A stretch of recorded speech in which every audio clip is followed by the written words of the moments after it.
సభకి స్వాగతం. A manual to self. So, inner fulfilment, inner hankering ఈ రెండిటికి ఉన్న చాలా నారో డిఫరెన్స్‌ని అండర్‌స్టాండ్ చేసుకుంటారు. ఇన్నర్ ఫుల్‌ఫిల్‌మెంట్‌కి ఆపరేట్ చేయటం లైఫు. ఇన్నర్ హ్యాంకరింగ్‌కి ఆపరేట్ చేయటం. రైట్. నౌ ఫర్దర్ ప్రొసీడ్ అవుదాం. When your actions are no longer about you. ఎప్పుడైతే నీ డిజైర్ కాన్షియస్‌గా ఉందో అండ్ నువ్వు ఇంక్లూజివ్ స్టేట్‌లో ఉన్నావో, సెపరేటెడ్‌నెస్‌లో లేవో,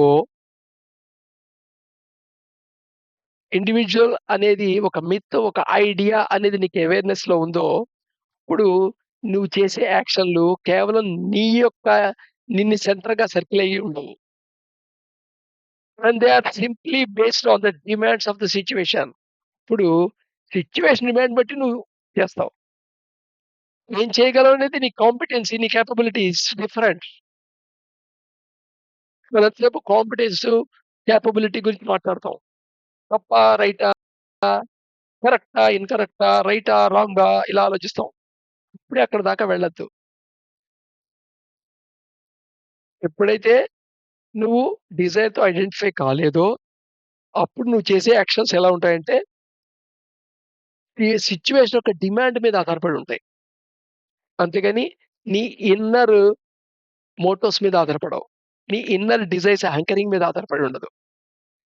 when narrow self interest no longer fuels your volition. So, నీ యొక్క సంకల్పం ఉందే, నీ నారో సెల్ఫ్ ఇంట్రెస్ట్ నాది, నా కోసం నాది అనేది ఉందే, అది దానికి ఆహ్, ఫ్యూయల్ కింద పనికిరాదది.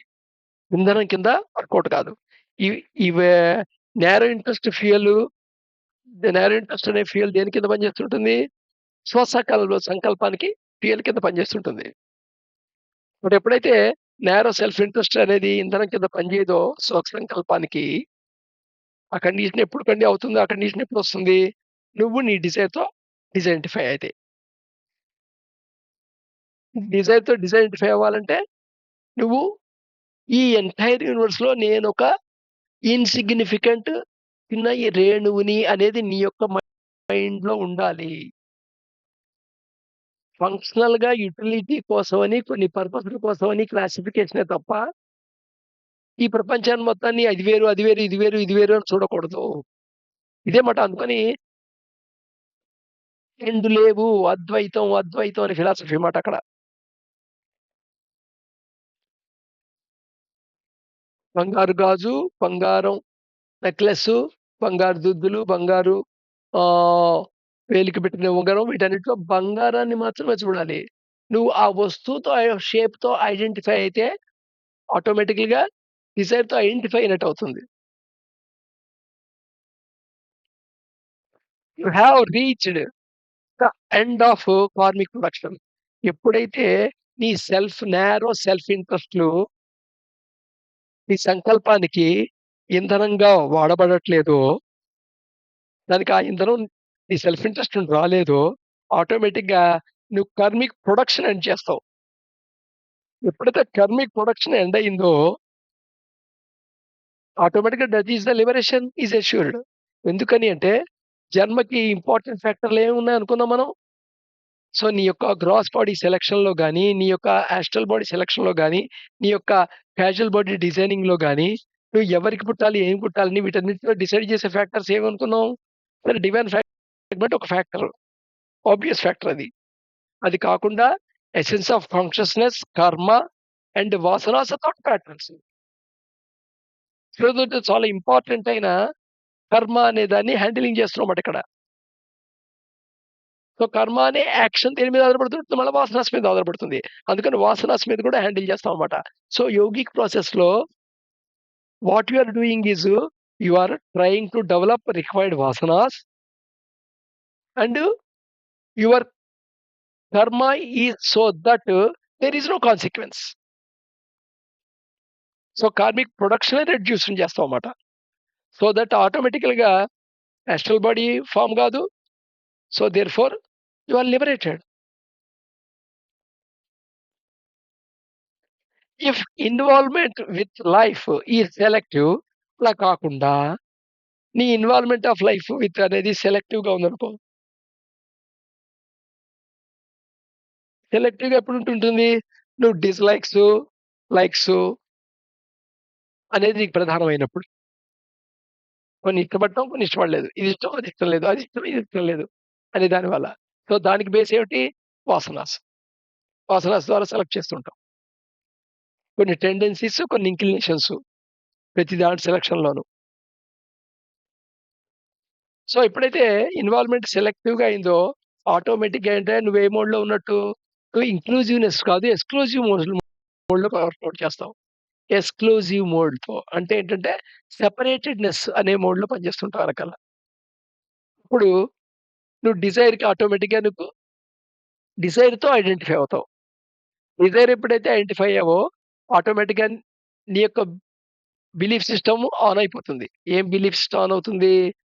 ఇది సాధిస్తే నేను పరిపూర్ణత సాధించినట్టే. సో, ఇన్నర్ ఫుల్‌ఫిల్‌మెంట్ డ్రైవ్ చేయవలసిన నీ యొక్క యాక్షన్స్‌ని డిఫరెంట్ లెవెల్స్ ఆఫ్ కర్మలో నీ యొక్క థాట్ అయితే, ఎమోషన్ అయితే, నీ యొక్క యాక్షన్స్ అయితే, నీ యొక్క మోటివ్ అయితే, నీ యొక్క ఇంటెంట్ అయితే, నీ యొక్క వైలేషన్ అయితే ఇవన్నీ ఏమైపోతాయి ఆటోమేటిక్‌గా ఇన్నర్ హ్యాంకరింగ్ ద్వారా ప్రమోట్ చేయబడతాయి. డైరెక్ట్ చేయబడతాయి.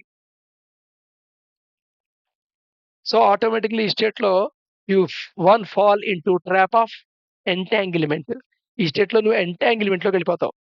సో, ప్రాసెస్ అంతా కాన్షియస్ ప్రాసెస్ అలా కంపల్సివ్ ప్రాసెస్ అయిపోతుంది. So, your karmas are decided by your environment. ఎదురుగుండా వాడి ఒక యాక్షన్స్, డైలాగ్సే నీ యాక్షన్స్, డైలాగ్స్‌ని డిసైడ్ జేస్తాయి. ఎదురుగుండా వాడి థాట్ ప్రాసెస్సే నీ థాట్ ప్రాసెస్‌ని డిసైడ్ జేస్తుంది.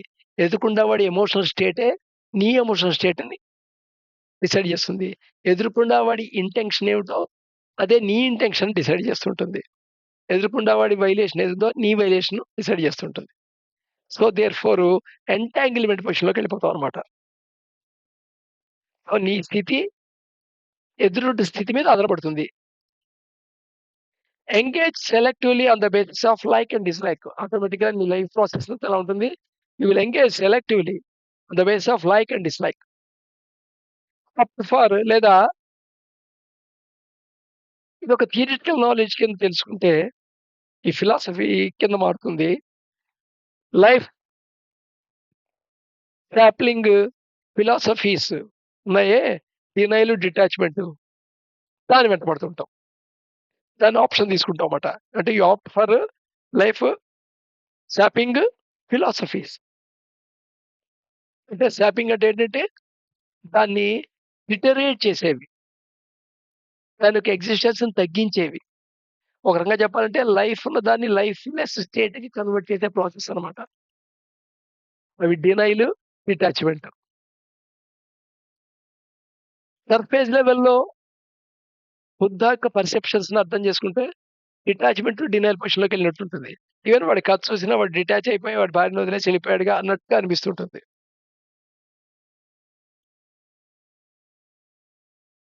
So, what is in the mind of Buddha and what is the state of mind when Buddha is taking such a decision is beyond our scope to think. మన లెవెల్‌లో think చేసుకుంటే మనం జడ్జిమెంట్లు చేస్తాం, label చేస్తాం. దానివల్ల మనకి లాభం లేదు, బుద్ధుడికి నష్టం లేదు. బట్ ఎయిదర్ నువ్వు నీ లైఫ్ ప్రాసెస్‌లో సెలెక్టివ్‌గా లైక్, డిస్‌లైక్ ద్వారా, ఎంటాంగిల్‌మెంట్ ద్వారా, సెపరేటెడ్‌నెస్ ద్వారా ఇన్నర్ హ్యాంకరింగ్‌తో ఆపరేట్ చేస్తే నీ వైలేషన్‌ని నీ యొక్క సంకల్పాల్ని, స్వసంకల్పాల్ని లేదా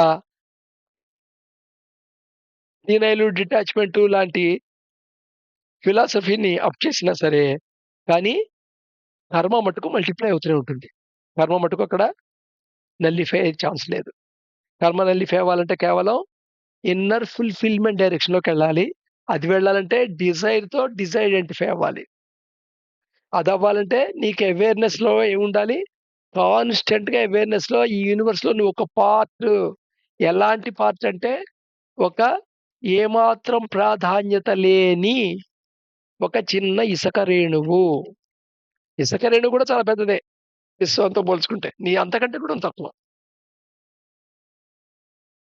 ఇది ఆత్మ న్యూనతా భావం డెవలప్ చేయటం కాదు. బట్ ఇది బ్యాక్‌గ్రౌండ్ అవేర్‌నెస్‌లో ఉండాలి. నెక్స్ట్ నువ్వు డిఫరెన్సెస్ తీసుకో. కానీ ఆ డిఫరెన్సెస్ కేవలం పర్పస్‌ఫుల్‌గా ఏది దేనికి ఎప్పుడు వాడాలో అనే సెలక్షన్ కోసమే గాని, ఈ 2 డిఫరెంటు అని ఒక ముద్ర వేసుకోవడానికి కాదు. ఇదే ప్రాబ్లమ్ అయిందన్నమాట. ఒక సమాజాన్ని ఏర్పరుస్తున్నప్పుడు సమాజంలో కేపబిలిటీస్, కాంపిటెన్సీస్ డిఫరెంట్‌గా ఉంటాయి. అందరికి ఒక రకంగా ఉండవు. వాటి బట్టి వాళ్ళ కాంపిటెన్సీ, కేపబిలిటీస్ బట్టి వాళ్ళు ఏ పనిలో చేయాలో నిర్ణయించొచ్చు. వాళ్ళు చేసిన పనులను చూసి పనులకు లేబుల్ పెట్టి వాటిని గ్రేడేషన్ చేసి జస్టిఫై చేసుకుంటూ ఎక్కువ, తక్కువ అనుకుంటూ వాటితో ఐడెంటిఫై అవ్వటం. ఈ ప్రాసెస్‌లో నీకేం చేసావు నువ్వు సెపరేటెడ్‌నెస్ తీసుకున్నావు. ఇంక్లూజివ్‌నెస్సు, సెపరేట్‌నెస్సు 2 ఓవరాల్ హోల్‌సమ్‌గా అన్ అక్కడ మైండ్‌లో ఉండాలి నీకు. అదర్‌వైస్ కర్మ మల్టిప్లై అవుతుంది. రేపు మళ్ళా